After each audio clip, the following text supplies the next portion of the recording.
Hello everyone. My our project is use of DCT for MPEG algorithm, use of discrete cosine transform, and myself Pranav and Vinith are going to take this project and explain the PPT. Next slide, Vinith. In this PPT, we have a few subheaders and few parts which we are going to explain.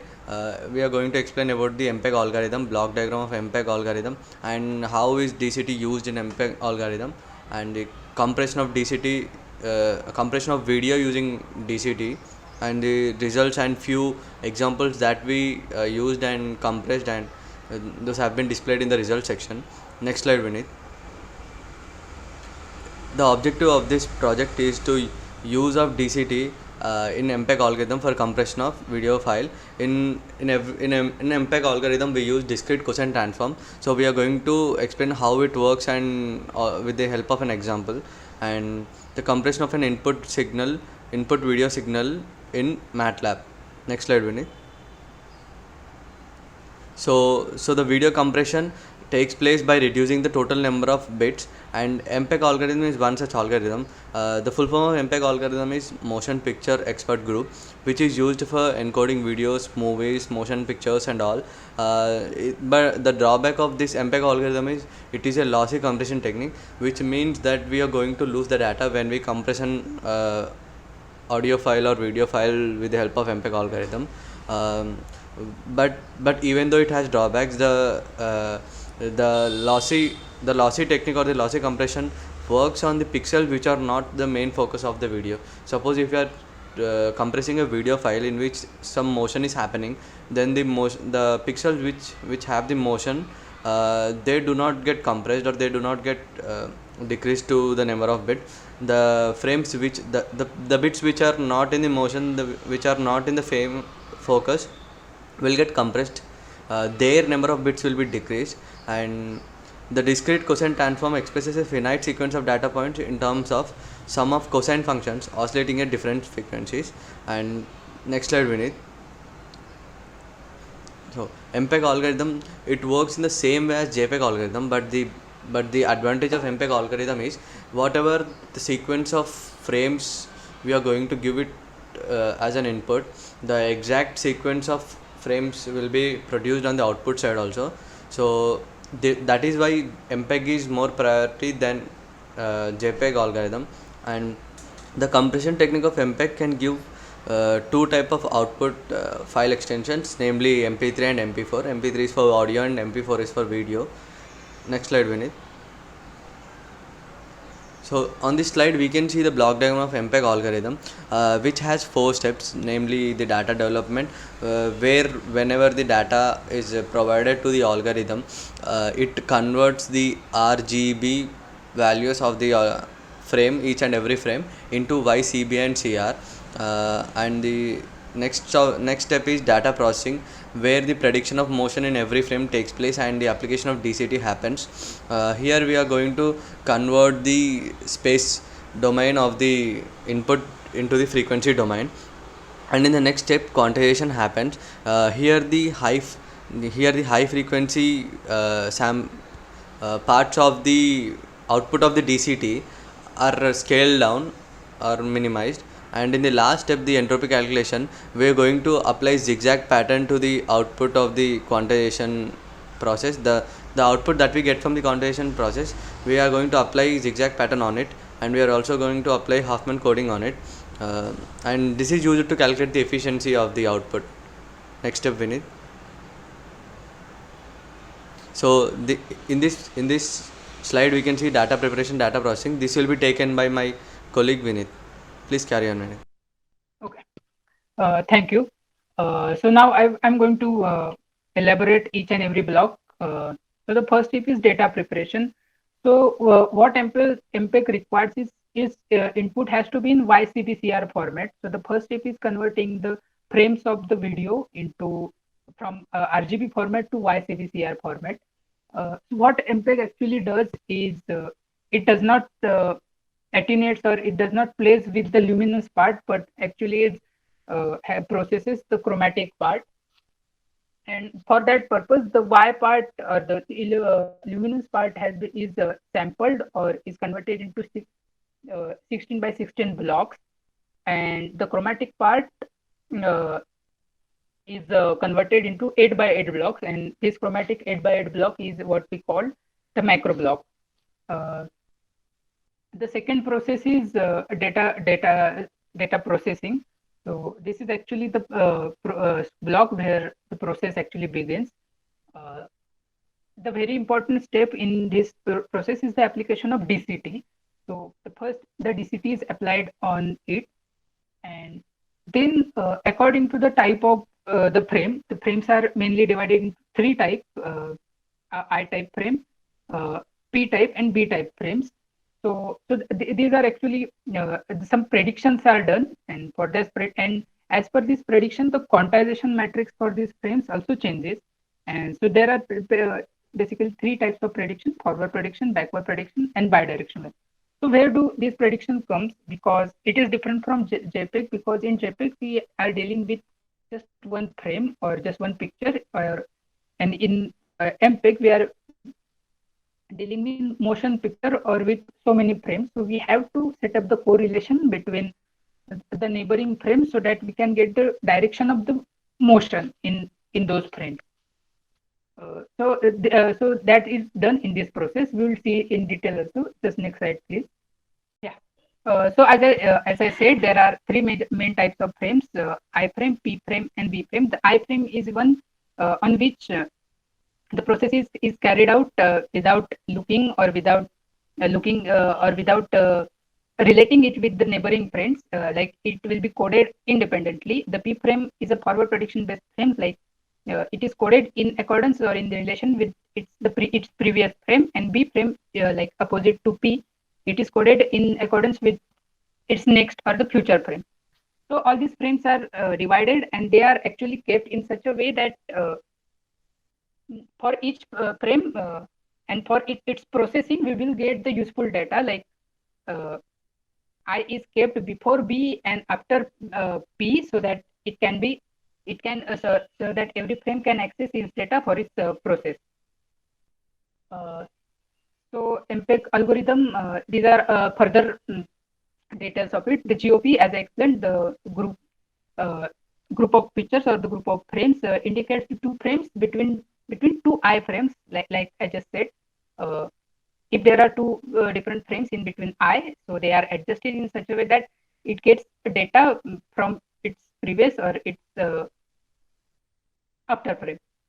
DCT, as we know, DCT is the most required block or the process in compression. As we have divided the main image into 8 by 8 blocks that we call macro blocks, the DCT is carried out with a two-dimensional 8 by 8 DCT matrix. The next important phase is quantization. The quantization, actually, what quantization means is when we take the DCT of any sample, what it does, it converts itself into weights of different frequencies. So quantization is the process in which we try to minimize the high frequency components, so that the high frequency noise from the image gets deducted or gets vanished. So this is done using quantization matrix. The quantization matrix is actually sum of the weights, and each element in the DCT matrix is divided by the elements in the quantization matrix. I will show. Like here, the DCT coefficients are shown here on the left, and this is actually the quantization matrix. As we can see, the coefficient for quantization matrix at the higher frequency range are high. So when we divide the high frequency coefficients in DCT by these higher coefficients, we get very minimal values, and when we round up, we can see the output is somewhat like this. These are actually high frequency components are sampled down to zero values. So this actually reduces the space or the storage. The next step is entropy coding, or this is the main step actually when we convert or when we quantize the DCT matrix or the DCT coefficients. We convert this 2D matrix into 1D matrix just for the sake of storage, and we apply zigzag pattern on coefficients. As you can see, we apply like this. We take we sample the coefficients in this manner. This is done because, as we can see, the zigzag pattern is moving from very low frequency region to high frequency zone. So in the 1D matrix, the points are adjusted in such a way that at the end part we get maximum zeros. So we can cancel those and we get a small or the compact 1D matrix, which we can actually pad up for while taking the IDCT. Yeah, now we will share some knowledge on DCT, how exactly is. As we know, DCT expresses the finite sequence of data points in terms of sums of cosine functions oscillating at different frequencies. What actually DCT does, it like if we have a n point sample, and when we take its DCT, we get another n point output, uh, and which are actually the weights of high frequency components present in that sample. So in MPEG, after the data preparation, the first step is every frame is the calculation of DCT. As I already mentioned, the 8x8 macroballs are processed with DCT 8x8 DCT matrix to get the DCT coefficients. And in order to remove the high frequency component, DCT is quantized using this formula. QDCT is equal to F into DCT divided by scale into QI, where QI is a quantization matrix. Scale is the quantity coefficient, like what quantity of data we want to retain, or how much distortion is tolerable. And QI is calculated for different frames differently. Now my friend Pranav will explain the code for this in MATLAB. So here was my friend Vineet explaining you how MPEG algorithm works and how we have tried to understand it. And then we implemented the same in code format in MATLAB. What basically the code is, if I will tell you in broad manner, we have loaded the movie, the small video to encode, then encoded the movie and returned the MPEG data, decoded the movie and returned the reconstructed movie, and then saved the movie. So explaining you the code step by step. Firstly, what we have done is there is encoding, like encoding is done. Moving on we have, like, this is the way MATLAB works. We have loaded the image. This is our name of our movie, the video which we are using, bus, and this is how MATLAB reads the data. That's why we have calculated. You can see frame by frame, NF is the number of frame. We have saved the data in an array. Further, what we have done is converted the RGB to YCC. My friends told you how important is YCC for MATLAB, and why the luminous part, CC, the chromatic part, and how we are dealing with the data which we get from YCC. And for first doing that, we are converting RGB to YCC by using this function.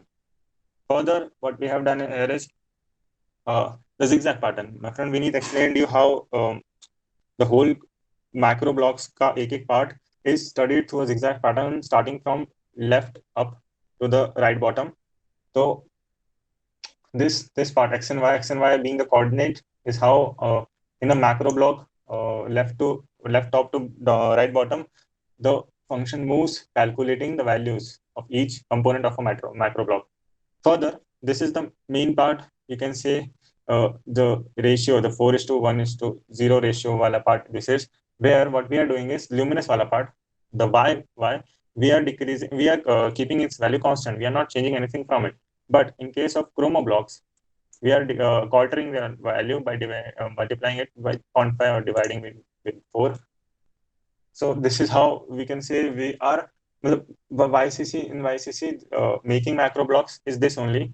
And doing this, we actually don't, without even change much change in the video, the frame, we are still able to lose some data, which is good for us. Further, what we are doing is this is like quantization part of the code, where we are firstly seeing which out of which Q1 and Q2 we are using as quantization matrix. I have given the value of Q1, Q2 below in the code, and the way we choose which one to use out of Q1 and Q2 is depending upon the type of frame. My friend told you the frame is of type PIP, and after that we give, if it is P, then we give it Q2, like Q enter. and if not q2, then if not it's not if the frame type is not t, then we go with q1. Then comes the quantization part of the code, where we are performing in the same, like firstly we are finding the coefficient with the help of dc, like in coefficient we are storing the value of dc2 of the frames, and then implementing the formula of in which we divide it by quantization factor and get the coefficient of dct. And further, after doing quantization, this was the quantization part, we are coming at a point where this dx and dy is the incremental change from one pixel to the others. You know, a pixel is surrounded by 8 more components of same, and to move around this, we have used in this array 0 0 0 1 1 1, in which if you move to a right, +1, and if you move to left, it's showing -1. So by this we can cover all the 8 components around an origin. So why we are doing this? Like, we are doing this to navigate, so that we can take difference between two frames, and SAD, as in sum of absolute difference, is calculated so that we in the direction of in the maximum difference wala direction our motion can happen. So this is the code by which we are calculating the maximum difference, and thus our dx and dy are moving in that direction. Further, this is again decoding wala part, where we are trying to give an output by changing the RGB to again YCC. Well, from YCC we are changing it to RCB and giving the output. So following is the same, and eventually we come to these are the value of the Q which we have inputted as Q intra, and these are the code of DCT and IDCT, inverse DCT. This is it. And after this, I want to show you a video which we have tried to implement. So this is our workspace, basically the directory we have all the code is, and here our video is in form of Y4M. We gave in Y4M kind of input to the code, and then it was given, then we change it to MP4 to show you the results. This was the original image which we had. It's having better quality, and its size is also around 700 KB. Then it compresses to 148 KB. You can see the significant change, the data loss. So thus compressing the video. Now my friend Mona Krishna will conclude the video. So here we are discussing about the compression of video using DCT, discrete cosine transform. The input video file that we used was in Y4M format, and then we converted it into .mat format, which is the default file extension of the MATLAB. The video that we used was of 5 seconds, and it was of 5 frames per second, so total 25 frames were present in the output video. Next slide, Vinay.